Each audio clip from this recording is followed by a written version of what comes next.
Hello friends, welcome to my channel. Vanakkam Hanka.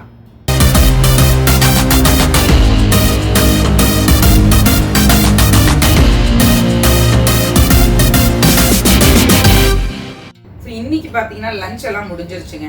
So இன்னைக்கு மழையெல்லாம் பெஞ்சு கொஞ்சம் கிளைமேட் பார்த்தீங்கன்னாலே உங்களுக்கு தெரியும், வெளியில ஒரு மாதிரி இருக்கு வெதர். ஸோ அதுக்கு ஸ்நாக்ஸ் ஏதாவது பண்ணா நல்லா இருக்கும். அதனால ரிப்பன் பக்கோடா பண்ணலான்னு இருக்கேன் இன்னைக்கு. அதுக்கு வந்து நான் வத்தமிளகாயை ஊற வச்சு அரைச்சி சேர்ப்பேன். சில்லி பவுடர்லாம் சேர்க்காம வத்தமிளகாயை ஊற வச்சு அரைச்சி அப்புறம் சேர்ப்பேன். ரொம்பவே டேஸ்டா இருக்கும். ஸோ இதே மெத்தட்ல பண்ணி பாருங்க. முதல்ல நான் ஏற்கனவே ஊற வச்சிருக்கேன். ஸோ அதை எப்படி பண்றதுன்னு காமிக்கிறேன். இன்னைக்கு நைட் டின்னருக்கு பாத்தீங்கன்னா இட்லி சாம்பார் தான் பண்ண போறேன். சாம்பாருக்கு தோரம்பருப்பையும் கேரட் பரங்கிக்காய் இது மூணுத்தையும் நான் வேக வச்சு ஆஃப் பண்ணி வச்சிருக்கேன். ஸோ இதே மாதிரி சாம்பார் பண்ணீங்கன்னா ஹோட்டல் சாம்பார் மாதிரி சூப்பரா இருக்குங்க. ஸோ முதல்ல வாங்க ரிப்பன் பக்கோடா எப்படி பண்றதுன்னு பார்த்துட்டு அப்புறம் நம்ம சாம்பார் பண்ணலாம். இப்போ இந்த ரிப்பன் பக்கோடா பண்றதுக்கு பார்த்தீங்கன்னா வத்தமிளகாயை ஒரு 10லேருந்து 15 வத்தமிளகாய் இது மாதிரி ஒரு அரை மணி நேரம் ஊற வச்சு எடுத்திருக்கேன். 1 மணி நேரம் 2 மணி நேரம் ஊறினாலும் தப்பு இல்லை. ஊற வச்சு நல்லா மிக்சியில் இது மாதிரி நல்லா பேஸ்டா அரைச்சிருங்க. இது நல்லா காரம் கொடுக்கும், சூப்பரா இருக்குங்க உங்களுக்கு. இதை நான் வடிகட்டலை. உங்களுக்கு வேணும்னா அந்த விரையெல்லாம் எனக்கு இருந்தால் காரமாக இருக்கும்னு நான் வடிகட்டலை. உங்களுக்கு வேணும்னா வடிகட்டிக்கோங்க. இப்போ ரிப்பன் பக்கோடா பண்ணுறதுக்கு 2 பவுல் அளவுக்கு நான் கடலை மாவு எடுத்திருக்கேன். எந்த கப்பால் எடுக்கிறீங்களோ 2 பங்கு கடலை மாவுனா 1 பங்கு அரிசி மாவு. இதுதான் அளவு உங்களுக்கு. முக்கால்வாசி ஆயில் ஐட்டம் பண்ணும்போது இந்த மாவெல்லாம் சலிச்சு எடுத்துக்கோங்க. ஏன்னா இது மாதிரி கட்டிலாம் இல்லாமல் பார்த்துக்கோங்க. இப்போ 2 பங்கு கடலை மாவு போட்டோம் இல்லையா, அதே அளவில் 1 பங்கு அளவுக்கு அரிசி மாவு சேர்த்துக்கிறேன். நல்லா மிக்ஸ் பண்ணி விட்டுக்கோங்க. இப்போ இந்த மாவை இதுன்னு நான் உருக்குன்னு வெண்ணெய் சேர்த்திருக்கேன். கொஞ்சோண்டு ஒரு 2 டேபிள் ஸ்பூன் அளவுக்கு வெண்ணெய், அப்புறம் அந்த அரைச்சி வச்ச வத்தமிளகா பேஸ்ட், தேவையான அளவு உப்பு, அப்புறம் தேவையான அளவு நல்லா பெருங்காய பொடி சேர்த்துக்கோங்க. பெருங்காய பொடி சேர்த்துனீங்கன்னா நல்லா வாசனையா இருக்கும் உங்களுக்கு. ஸோ அவ்வளவுதாங்க. அப்புறம் நான் எள்ளு சேர்த்திருக்கேன். உங்களுக்கு வேணும்னா நீங்க ஜீரகமும் சேர்த்துக்கலாம், உங்களோட விருப்பம் தான். நான் கருப்பு எள்ளு சேர்த்திருக்கேன்.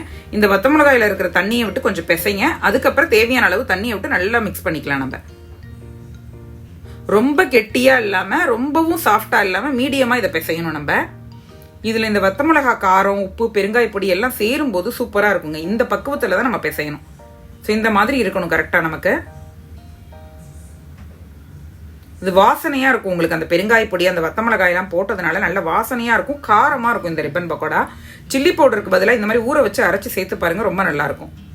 நான் இப்போ இந்த ரிப்பன் பக்கோடா அச்சு எடுத்து கொஞ்சோண்டு எண்ணெயை வைக்கிறேன், நான் ஒட்டாம வர்றதுக்காக.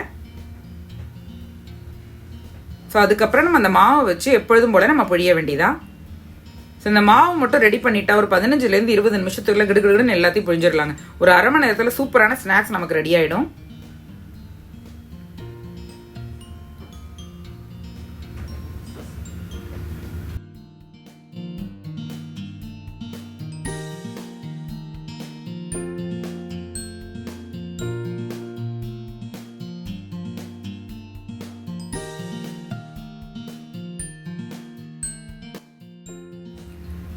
ஸோ இந்த மாதிரி புழிஞ்சு விட்டுட்டு எண்ணெயோட சலசலப்பு அடங்கின உடனே 2 பக்கம் நல்லா திருப்பி விட்டு செவந்த உடனே எடுத்துட வேண்டியதான். நம்ம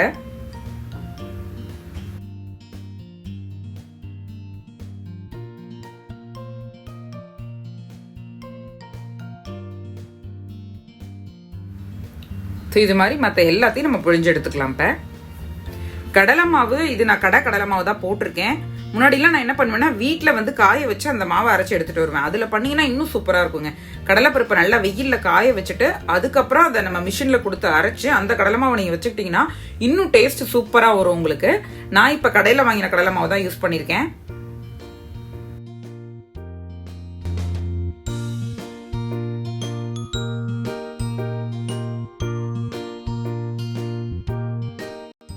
சூப்பரான நாடா இப்போ ரெடி ஆயிடுச்சு. சிறிது தின்னா இருக்கும், திக்கா இருக்கும். ஏன்னா நம்ம வத்தமிளகாயை அரைச்சிருக்கோம் இல்லையா, அதோட வேற மாட்டவும். உங்களுக்கு அப்படி வேண்டாம்னா நீங்கள் வடிகட்டிக்கலாம். அந்த வத்தமிளகாய் அரைச்சதை வடிகட்டி போட்டுக்கலாம். ஸோ ஆனால் டேஸ்ட்டு தான் முக்கியம். அதனால நான் வடிகட்ட மாட்டேன். அந்த காரம் எனக்கு அப்படியே இருக்கணும்னு அது பாருங்க, நல்லா கிறிஸ்பியாக சூப்பராக இருக்கும்.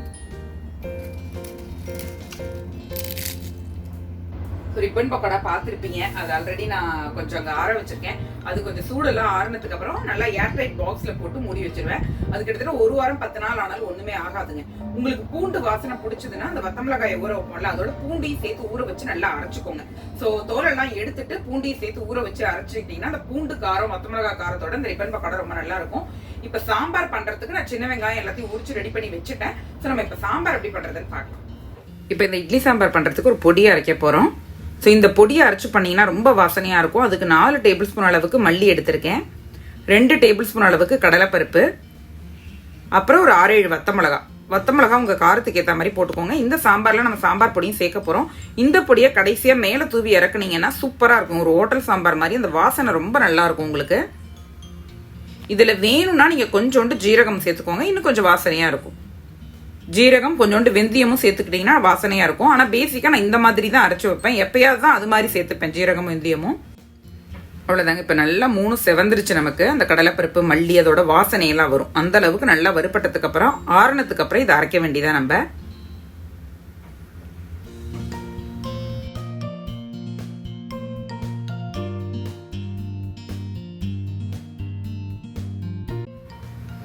ஸோ நைஸாக பொடியை இப்போ அரைச்சி நம்ம ரெடி பண்ணி வச்சாச்சு. இந்த பொடி வந்து சாம்பாருக்கு மட்டும் இல்லாமல் எல்லாத்துக்கும் யூஸ் பண்ணலாம், ரொம்ப நல்லாயிருக்கும் கைக்கெல்லாம் யூஸ் பண்ணிங்கன்னா. இப்போ சாம்பார் பண்ணுறதுக்கு நான் சின்ன வெங்காயத்தை இது மாதிரி நிறைய உரிச்சு எடுத்து வச்சுருக்கேன். அப்புறம் தக்காளி ஒரு 4 தக்காளியை அரைச்சி எடுத்து வச்சுருக்கேன். சாம்பார் பொடி 2 டேபிள் ஸ்பூன், வத்தமிளகா, கருவேப்பிலை, அப்புறம் அந்த அரைச்சி வச்ச பொடி இதெல்லாம் தான் வச்சுருக்கேன். கேரட்டையும் பரங்கிக்காயும் இது மாதிரி வேக வச்சு கொஞ்சம் மசிச்சு எடுத்து வச்சுருக்கேன். அப்புறம் தோரம்பருப்பையும் நல்லா வேக வச்சு எடுத்து வச்சுருக்கேன். வெறும் தோரம்பருப்பு தான் சேர்த்துருக்கேன், அந்த பாசிப்பருப்பு நான் சேர்க்கல. இப்போ கடாயில் நல்லா எண்ணெயை விட்டுக்கோங்க. ஒரு 2 டேபிள் ஸ்பூன் அளவுக்கு எண்ணெயை விட்டுட்டு கடுகு, இந்த மாதிரி இட்லி சாம்பார் பண்ணிங்கன்னா ரொம்ப சூப்பராக இருக்குங்க. இட்லிக்கு தோசைக்கு எல்லாத்துக்குமே இது நல்லா இருக்கும். வெந்தயம், கடுகும் வெந்தயம் நல்லா பொரிஞ்ச உடனே நம்ம அந்த கருவேப்பிலை வத்தமிளகா சேர்க்க போகிறோம்.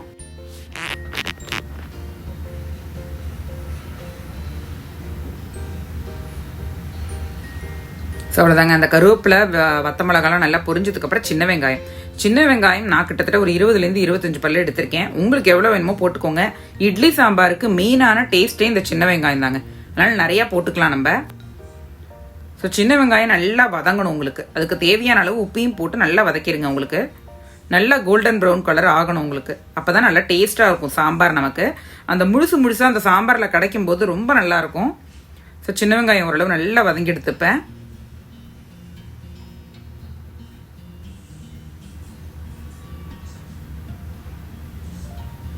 ஸோ இந்த மாதிரி நல்லா வதங்கியிருக்கணும் சின்ன வெங்காயம். ஸோ இந்த நேரத்தில் நான் ஒரு 4 தக்காளியை அரைச்சி வச்சுருக்கேன். ஒரு நாட்டு தக்காளியை சேர்த்துக்கிட்டீங்கன்னா புளிப்பு சூப்பராக இருக்கும், நல்லாயிருக்கும் உங்களுக்கு. 4 தக்காளியை அரைச்சி சேர்க்குறேன், நான் நறுக்கி சேர்க்கல, அரைச்சி சேர்க்குறேன். அரைச்சி சேர்க்கும் போது டேஸ்ட்டு ரொம்ப நல்லாயிருக்கும் உங்களுக்கு.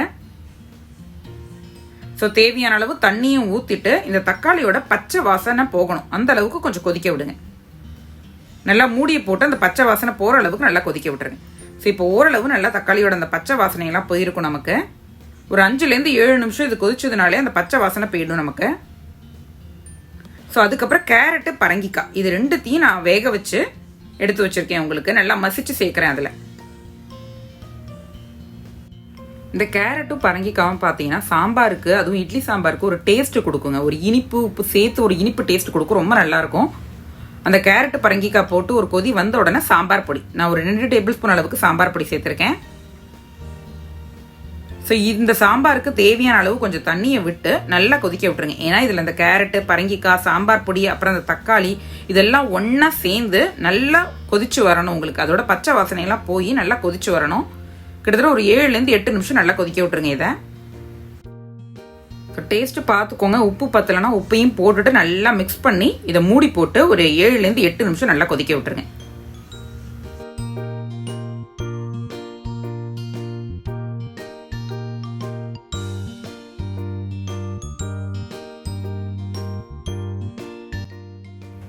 ஸோ 2-3 நிமிஷத்துக்கு ஒரு தடவை எடுத்து நல்லா மிக்ஸ் பண்ணி விட்டுக்கோங்க உங்களுக்கு. ஸோ ஒரு 7-8 நிமிஷம் கழிச்சு இந்த மாதிரி நல்லா கொதிச்சிருக்கும் உங்களுக்கு. அந்த சின்ன வெங்காயம்லாம் மேலே முழுசாக தெரியுது பாருங்க.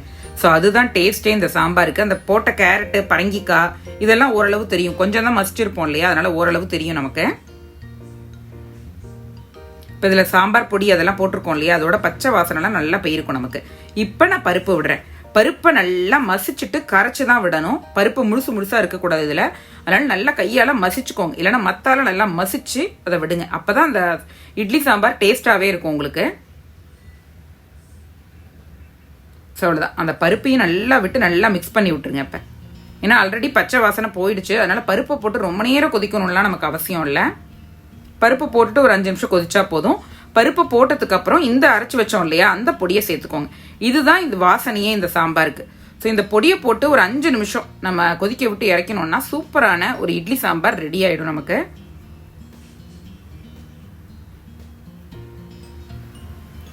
ஸோ புளிப்பு பத்தலைன்னா நான் லாஸ்ட்டாக என்ன பண்ணுவேன்னா, அந்த சில தக்காளி புளிக்கும், சில தக்காளி புளிக்காது. அதனால் புளிப்பு பத்தலைன்னா கொஞ்சோண்டு புளித்தண்ணி நீங்கள் கரைச்சி லாஸ்ட்டாக விட்டுக்கலாம். நீங்கள் விட்டுட்டு ஒரு 2-3 நிமிஷம் கொதிய விட்டு இறக்குனீங்கன்னா சூப்பரான சாம்பார் ரெடி ஆகிடும். உங்களோட தக்காளியை பொறுத்து முதல்ல டேஸ்ட் பண்ணி பாருங்கள். புளிப்பு சரியாக இருந்தால் ஓகே, அப்படி இல்லைன்னா புளித்தண்ணி விடுங்க. என்னோட தக்காளி அவ்வளோவா புளிக்கலன்னு சொல்லிட்டு நான் புளித்தண்ணி கொஞ்சோண்டு விடுறேன். உங்களுக்கு தக்காளி புளிப்பாக இருந்ததுன்னா நீங்கள் இந்த புளியை ஸ்கிப் பண்ணிக்கலாம். இந்த புளித்தண்ணி விட்டுருக்கோம் இல்லையா, அதனால இது ஒரு 5 நிமிஷம் கொதிக்கட்டும் உங்களுக்கு. அவ்வளோதான், ஒரு 5 நிமிஷம் கொதிச்சிருச்சுன்னா சூப்பரான சாம்பார் நமக்கு ரெடி ஆகிடும். இப்போ பாருங்கள், அந்த பருப்பு இதெல்லாம் கொதிச்சுட்டு அந்த சின்ன வெங்காயம் முழுசாக மேலே வந்துருக்கு பாருங்க நமக்கு. ஸோ நிறைய பொடியாக நறுக்குன்னு கொத்தமல்லியை மேலே போட்டு நல்லா மூடி வச்சிட வேண்டியதாங்க. அப்புறம் சாப்பிடும்போது இட்லி வத்ததுக்கு அப்புறம் இந்த சாம்பார் எடுத்துக்கலாம். ஸோ சூப்பரான இட்லி சாம்பார் நமக்கு இப்போ ரெடி ஆயிடுச்சு.